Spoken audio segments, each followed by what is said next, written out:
BDCC bank ಚುನಾವಣೆ ಹುಕ್ಕೇರಿ ತಾಲೂಕಿನ ಹಳ್ಳಿಗಳಲ್ಲಿ ಜನರ ಭಾವನೆಗಳಿಗೆ ಬೆಂಕಿ ಹತ್ತಿ ದಗದಗ ಹೊತ್ತಿ ಉರಿತಿದೆ.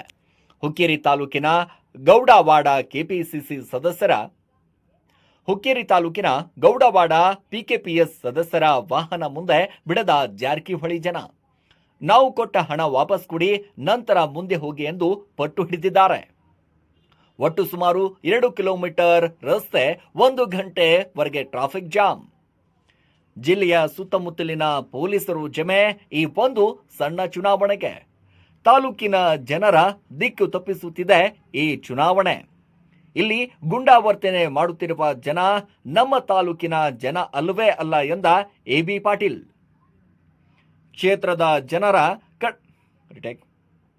ಕ್ಷೇತ್ರ ಜನರ ಯಾರ ಕಡೆ ಒಲವು ಇದೆ ಎಂಬುದು ಚುನಾವಣೆ ನಂತರ ಗೊತ್ತಾಗಲಿದೆ ಎಂದ ನಿಖಿಲ್ ಕತ್ತಿ. ಕೋರಂಗೆ ಸದಸ್ಯರು ಹೋಗಲು ಮುಂದೆ ಬಿಡದ ಕಾರಣ ದಿನಾಂಕ 12ರಂದು ಮುಂದೂಡಿಸಲಾಯಿತು. ಇದು ನೊಂದವರ ಧ್ವನಿ. ನಮ್ಮ ನಡೆ ಅನ್ಯಾಯ ತಡೆ. ವರದಿ ಸಂತೋಷ್ ಪಾಟೀಲ್, SP7 ನ್ಯೂಸ್ ಕನ್ನಡ, ಹುಕ್ಕೇರಿ.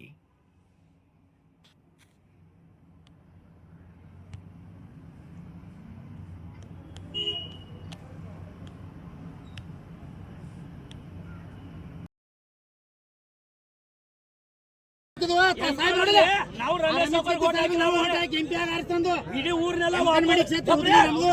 ಊರ್ನೆಲ್ಲ ವಾಪಸ್ ಕರ್ಕೊಂಡು ಸಾವುಕಾರ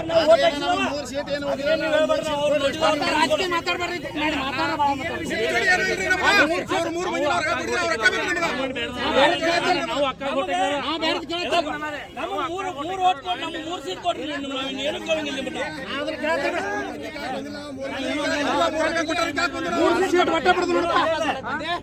ಮೂರು ಸೀಟ್ ಕೊಟ್ಟಿಲ್ಲ. ಅಲ್ಲಿ ನಾವು ವಿಚಾರ ಮಾಡಿಲ್ಲ. ದೇವರಾಣಿಪ್ಪ ನಿಮ್ಮ ಗೋಡಗೇರಿ ಜಿಲ್ಲಾ ಪಂಚಾಯತ್ಯಾಗ ನಾ ಎಲ್ಲೂ ಕಾಲು ಹಾಕಿಲ್ಲ. ಎಲ್ಲ ಅನ್ನ ಕೊಟ್ಟು ನೀವು ಮಾಡ್ಕೊಂಡಿರಿ. ನನ್ನ ಕಡೆಯಿಂದ ಯಾರು ರೊಕ್ಕ ತಗೊಂಡಾರು ಅವ್ರ ರೊಕ್ಕ ಒಂದ ನಮ್ಮದು ವಾದ. ಮತ್ತೆ ಇನ್ನೊಂದು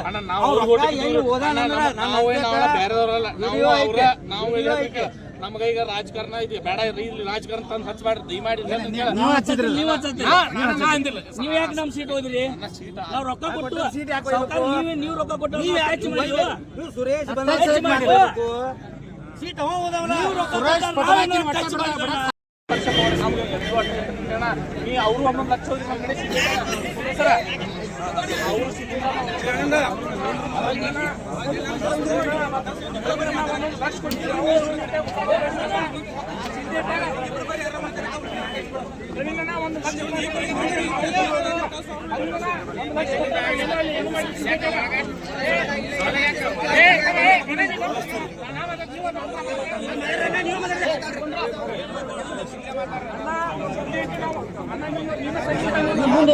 ಮುಂದೂರಿ ಮಾತಾಡೋರು ಹೋದ್ರಿ. ಈಗ ಚಸ್ಮಾ ಕೊಡ್ರಿ, ಬರೀ ಹಿಡ್ಕೋತಾವ್ರಿ. ಹೋಗ್ರಿ ಮುಂದೂರಿ ಅದ ಇಲ್ಲಿ ಒಬ್ಬ ಸಮಸ್ಯೆ ಆಗೈತ್ರಿ.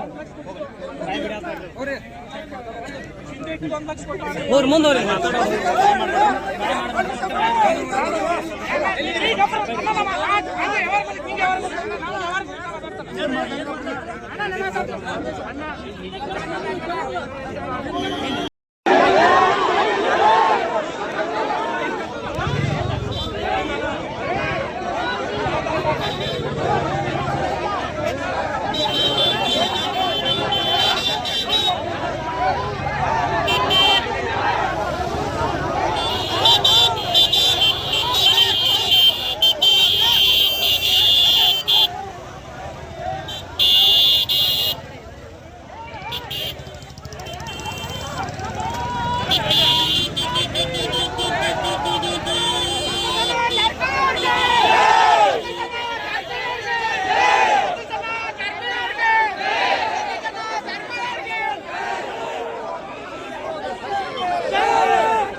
ಈ ವಿಷಯ ಏನ್ ಚರ್ಚೆ ಮಾಡೋರು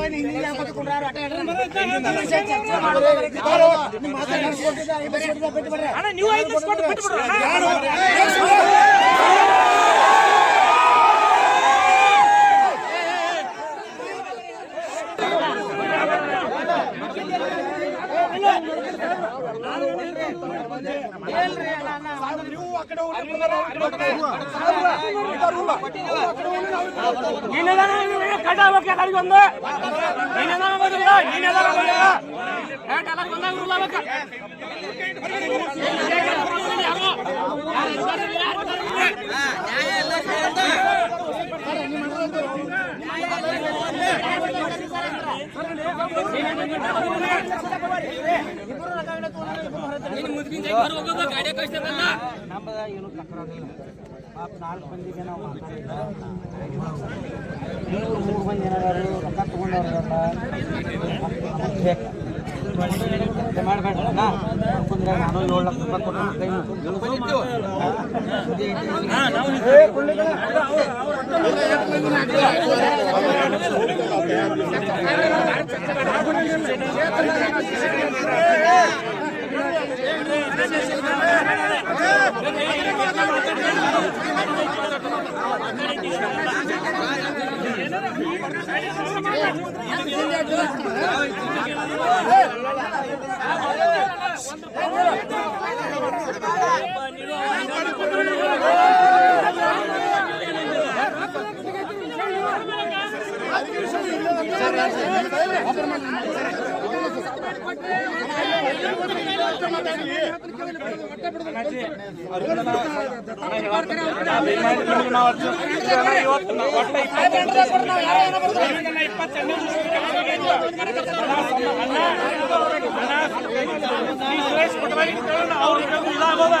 ಹುಕ್ಕೇರಿ ತಾಲೂಕಿನಾಗ ಯಾವ ಈ ಕೆಲಸ ನೀವು ನೋಡಕತ್ತೀರಲ್ಲ, ನಮ್ಮ ಹುಕ್ಕೇರಿ ತಾಲೂಕಿನ ಜನ ಭಾಳ ಬುದ್ಧಿ ಸೌಮ್ಯವಾದಿಗಳು.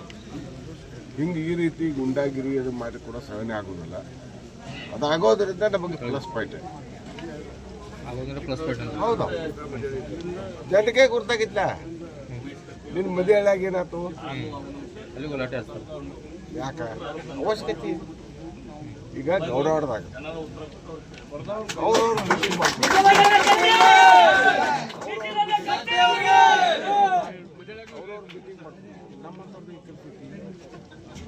ಗಲಾಟೆ ಆಗೋದೈತೆ, ಗಲಾಟೆ ಆಗೋದೈತಿ. ಜನ ಕೂಡಿದಾಗ ನಾವು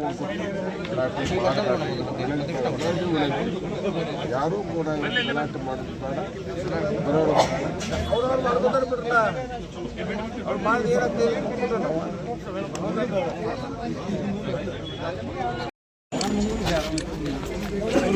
ಆಯ್ತು ಸರ್. ಏನು ಹುಕ್ಕೇರಿ ತಾಲೂಕಿನ ಈ ರೀತಿ ಚುನಾವಣೆ ಆಗ್ತದೆ, ಯಾವಾಗ ಆಯ್ತು ಸರ್? ಈ PKPS ಪೈಪೋಟಿ ಅಂದ್ರೆ ಹೆಂಗೆ ಸರ್? ನಂದು ನೋಡ್ರಿ, ನಂದು 42 ವಯಸ್ಸು. ಇಂಥ ಚುನಾವಣೆ ಎಂದೂ ನೋಡಿಲ್ಲ. ನಮ್ಮ ತಂದೆಯವ್ರದ್ದು 4 ಚುನಾವಣೆ MLA ಮಾಡಿದ್ದೀನಿ, 2 MP ಇಲೆಕ್ಷನ್ ಮಾಡಿದ್ದೀನಿ. ಆದರೆ ಇಂಥ ಬಿರುಸಿನ ಚುನಾವಣೆ ನೋಡಿಲ್ಲ. ಈಗ ತಾವು ಇವತ್ತು ನೋಡಿರ್ಬೋದು, ಗೌಡವಾಡ ಊರಾಗ ಹೊರಗಿನ ತಾಲೂಕಿನ ಜನ ಬಂದು ಘೋಷಣೆ ಕೂಗೋದು, ಅದಕ್ಕೆ ತಕ್ಕ ಉತ್ತರ ನಮ್ಮ ತಾಲೂಕಿನ ಜನ ಈಗಾಗಲೇ ಕೊಟ್ಟವ್ರಿಗೆ ಹೊಳೆ ಕಳಿಸಿದ್ದಾರೆ. ಈಗ ಬಹುಮತ ಇದ್ರು ಸರ್ ಯಾಕೆ ಈ ರೀತಿ ಆಗ್ತಾ ಇದೆ? ಬಹುಮತ ಐತಿ ಈಗಾಗಲೇ ನಮಗೆ. ಇದಾಗ ನಾ ಹೇಳ್ದಂಗೆ 92 PKPS ಬಗ್ಗೆ 82ರಿಂದ 85 PKPS ನಮ್ಮ ಜೊತೆ ಅದಾರತೆ ಈಗಾಗಲೇ ಆಶ್ವಾಸನೆ ಕೊಟ್ಟಿದ್ದಾರೆ. ಆದರೂ ಕೂಡ ಅದು ಮೂರಕ್ಕೆ ಸ್ವಲ್ಪ ಜನ ಪ್ರಯತ್ನ ಮಾಡತ್ತಾರೆ. ಖರೆ ಆ ಊರಾಗಿನ ಜನತೆ ಅವರವರ PKPS ಮೆಂಬರ್ಗಳು ಕನ್ವಿನ್ಸ್ ಮಾಡಿ ನಮಗೆ ಬೆಂಬಲ ತೋರಿಸೋ ವಿಶ್ವಾಸ ಇದೆ ಸರ್. ನಿಮ್ಮ ಬೆಂಬಲಿಗರು ಅವ್ರ ಬೆಂಬಲಿಗರು ಹೊಡೆದಾಟ ಮಟ್ಟಕ್ಕೆ ಹೋಗಿದ್ದಾರೆ ಸರ್. ಯಾವ ಮಟ್ಟಕ್ಕೆ ಹೋಗುತ್ತೆ ಅಂತ ಸರ್ ಇಲೆಕ್ಷನ್? ಹೊಡೆದಾಟಕ್ಕೆ ನೀನಾಗಿದ್ದು ಹೊಡೆದಾಟ ಅನ್ನಬಾರ್ದು, ಆ ಗಂಡ ಹೆಂಡತಿ ಹೊಡೆದಾಟ ಅದು. ಅಲ್ಲಿ ಇವತ್ತು ಹೋಗಿರಿ ಸರ್, ಇವತ್ತು ಇಲ್ಲಿ ಸೆಟ್ ಹೊಡೆಯೋದು. ಶೆಡ್ ಹೊಡೆಯೋದು ಬೇರೆ, ಯಾವ ಬಡ್ಸ್ಕೊಂಡಿದ್ರೆ ಹೇಳ್ರಿ. ಯಾವ ಬಡದಾಟಕ್ಕೆ ನಾವೇನು ಬಿದ್ದಿಲ್ಲ. ಖರೆ ಯಾವರ ಕೈ ಐತಿದ್ರೆ ಹೊಳ್ಳಿ ಕೇಳಂಗಿಲ್ಲ ಅಂತ ಹೇಳಿ. ಆದ್ರೆ ಕ್ಷೇತ್ರ ಗುಂಡಾವರ್ತನೆ ಪ್ರಗತಿಯಲ್ಲಿ ಸಾಕ್ತಾ ಇದ್ರು. ಅದನ್ನ ಇದು ನೀವು ಇದ್ರಲ್ಲ, ನೀವು ಸಾಕ್ಷಿ ಅದ್ರಿ. ಇಲ್ಲಿ ಬಂದಂಥ ಜನ ನಮ್ಮ ತಾಲೂಕಿನ ಜನ ಐತೇನ, ಅದರ ಉತ್ತರ ನಮ್ಮ ಜನ ಹೇಳ್ತೈತಿ. ಬೇರೆದವ್ರು ಬಂದು ಇಲ್ಲಿ ಗುಂಡಾಗಿರಿ ಮಾಡೋದು ಕಾಣಿಸ್ತೈತಿ ನಿಮ್ಗೆ ಕ್ಲಿಯರ್. ನಿಮ್ಮ ಕಡೆ ಕ್ಯಾಮ್ರಾ ಐತಿ, ಶೂಟ್ ಮಾಡ್ಬೇಕು ನೀವು.